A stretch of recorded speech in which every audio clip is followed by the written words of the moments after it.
High বন্ধুরা, আজকে আবার একটা ভিডিও নিয়ে চলে এলাম। আজকে তোমাদের দেখাবো আইসক্রিম করা রেসিপি। আইসক্রিম কিভাবে করবে, কি কি লাগবে।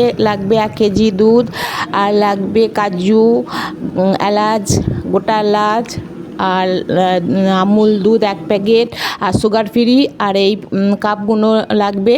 এই কাপের মধ্যে আমি আইসক্রিম তৈরি করব। আর এই কাঠিগুলো লাগবে। এখন আমি দুধটা জাল দিয়েছি, হালকা দুধ গরম একটু গ্লাসে তুলে নেব, কেননা খুব গরম দুধ, আমুল দুধটা গোলার জন্য গরম দুধ দিলে মানে গুটি গুটি হয়ে যাবে। তাই আমি হালকা গরম দুধটা তুলে নিয়ে আমুল দুধটা গুলে নিচ্ছি। তারপর আমি কড়াইতে যে 1 কেজি দুধ দিয়েছি, সেই দুধটা ফুটিয়ে 250 মতন করে নিতে হবে, কেন গোছেদের দুধ খুব একটা মোটা হয় না, খুব জল দুধ। তাই আমি আইসক্রিম করার জন্য দুধটা মেরে নিচ্ছি। তারপর এতে লাগবে, একে একে দেবো এই গুলা দুধটা দেওয়ার পর এতে দেবো কাজু কুচি কুচি করা কাজুগুলো দিয়ে দেবো। তারপর এতে দেবো গরম মশলা, এলাচ গুঁড়ো।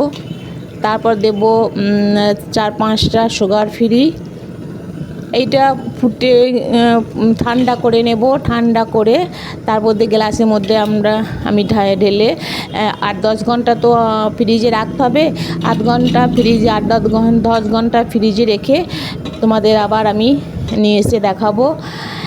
তোমাদের যদি ভিডিওটা ভালো লাগে তো একটা সাবস্ক্রাইব অবশ্যই করে দেবে। আর তোমরা ঘরে বসে আইসক্রিম বানিয়ে খেতে পারো, এমন কিছু ঝামেলা নেই। অল্প খরচই ভালো আইসক্রিম খাওয়া যায়। কেনা আইসক্রিমের থেকে ঘরে বসে আইসক্রিম করে খাওয়াই ভালো। আমার দুধ ঠান্ডা হয়ে গেছে। এখন আমি কাপের মধ্যে ঢেলে ফ্রিজে এর মধ্যে কাগজ মুড়িয়ে ফ্রিজের মধ্যে 8-10 ঘন্টা মতো রাখবো।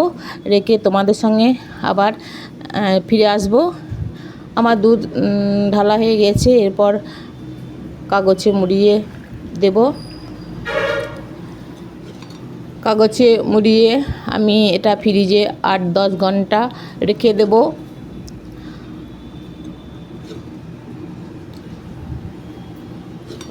তোমাদের যদি ভিডিওটা ভালো লাগে তো একটা সাবস্ক্রাইব করে দিও। আমার সব কাপে ঢালা হয়ে গিয়েছে।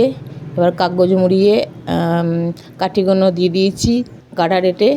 আমি এখন 8-10 ঘন্টা ফ্রিজে রেখে দেব। তারপর তোমাদের 10 ঘন্টা পর ফিরে আসবো।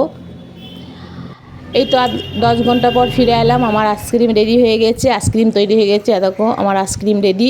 তোমাদের ভিডিওটা যদি ভালো লাগে তো একটা করে সাবস্ক্রাইব অবশ্যই করে দেবে।